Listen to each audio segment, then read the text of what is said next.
নবমী লুক করছি আর ব্ল্যাক শাড়ি পরবো না? আমি তো পারবই না। আর তোমরা যদি নবমীর দিনে এরকম একটা ব্ল্যাক সিকোয়েন্সের শাড়ি পরে বেরাও তাহলে কিন্তু ব্যাপারটা একদম জমে যাবে।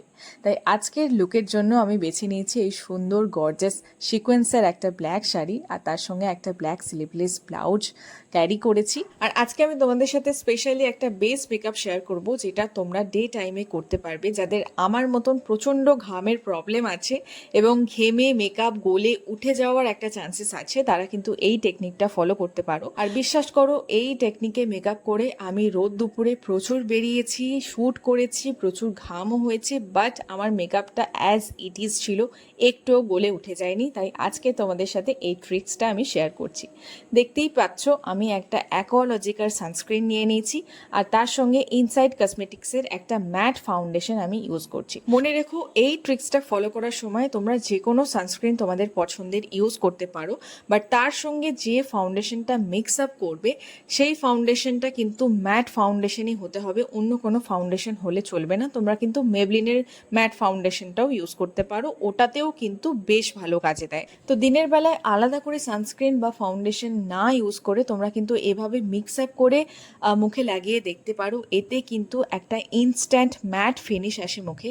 আর যতই তোমরা ঘেমে যাও, এই মেকআপ কিন্তু একদমই উঠে যায় না। তো এই ছোট্ট সিম্পল ট্রিক্সটা তোমরাও কিন্তু অবশ্যই ফলো করো পুজোর সময়। আমি তোমাদেরকে বলছি, তোমাদের মেকআপ কিন্তু একদমই উঠে যাবে না। আর মেকআপটা ব্লেন্ড হয়ে যাওয়ার পর তোমরা জাস্ট আমার ফেসটা দেখো কতটা ফ্ললেস আর ইভেন হয়ে গেছে। সো এরপর কিন্তু মেকআপটাকে সেট করার জন্য আমাদের অবশ্যই একটা ভালো কম্প্যাক্ট পাউডার ইউজ করে নিতে হবে। আমি এখানে ফেসটাকে সেট করার জন্য ফেসেস কানাডার একটা কম্প্যাক্ট পাউডার ইউজ করে নিচ্ছি। তো তোমরা তোমাদের পছন্দ মতন যে কোনো কম্প্যাক্ট পাউডার নিয়ে কিন্তু তোমাদের মেকআপটাকে ভালোভাবে সেট করে নিও। ব্যাস, এরপর আমি আমার পছন্দের একটা ব্লাশার অ্যাপ্লাই করে নিচ্ছি। ব্লাশারটা অ্যাপ্লাই হয়ে গেলে আমি গোটা মেকআপটাকে সেট করার জন্য একটা ভালো সেটিং স্প্রে ইউজ করে নিচ্ছি। তাহলেই কিন্তু আমার এখানে বেস মেকআপটা একদমই কমপ্লিট হয়ে যায়। এরপর তোমাদের সামনে ডিরেক্টলি আমি আই মেকআপটা করে চলে এলাম।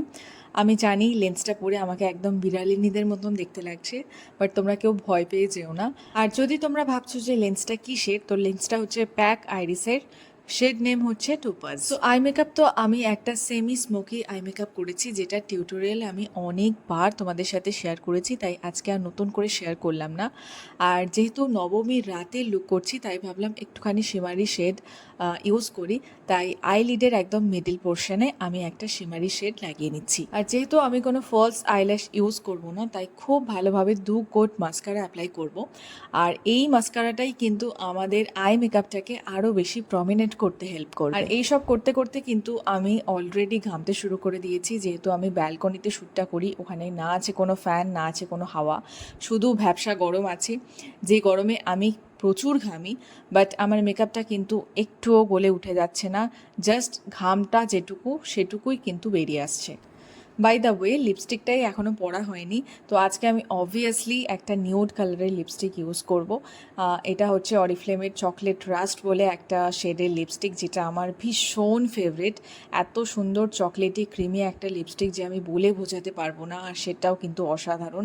আর তোমরা যদি এই লিপস্টিকটা কেউ পারচেস করতে চাও, আমাকে অবশ্যই ইনবক্স করতে পারো, আমার কাছে কিন্তু এটা অ্যাভেলেবেল রয়েছে। সো এনিওয়েজ, লুকটাকে কমপ্লিট করার জন্য একটা ইয়ারিংস পরেছি, আর একটা নোজ পিন আমি আজকে পরেছি, যেটা আমি মিশো থেকে অর্ডার করেছিলাম। And yes, hair is my final look. প্রথমে কিন্তু আমার লুকটাকে দেখে একদম সিরিয়ালের খলনায়িকার মতন লাগছিল, বাট ঠিক আছে, নবমীর রাতে লুক করেছি, একটু না হয় ভাইব্রেন্টই হলো। তো কেমন লাগলো তোমাদের ভিডিওটা, সেটা কিন্তু অবশ্যই আমাকে কমেন্ট করে জানিও। আর যদি ভালো লাগে, তোমরা তো জানোই কি করতে হবে, লাইক কমেন্ট শেয়ার কিন্তু অবশ্যই করে দিও। আর পুজো যেহেতু মাত্র আর কয়েকটা দিনই বাকি আছে, তাই যারা এখনও আমার সাথে কোলাপ করতে চাইছো, অবশ্যই আমার সাথে কন্ট্যাক্ট করে নিতে পারো। And I hope you guys find my video very helpful. যদি তোমরা এই ট্রিক্সটা ট্রাই করো বা ফলো করো, তাহলে কিন্তু অবশ্যই আমাকে এখানে কমেন্ট করে এসে জানাতে পারো। চলো, দেখা হবে আবার নেক্সট কোনো ভিডিওতে। সবাইকে হ্যাপি অ্যাডভান্স দুর্গা পুজো। সবাই খুব ভালো থেকো, ভালো করে পুজো কাটিও। দেখা হবে নেক্সট ভিডিওতে। টাটা।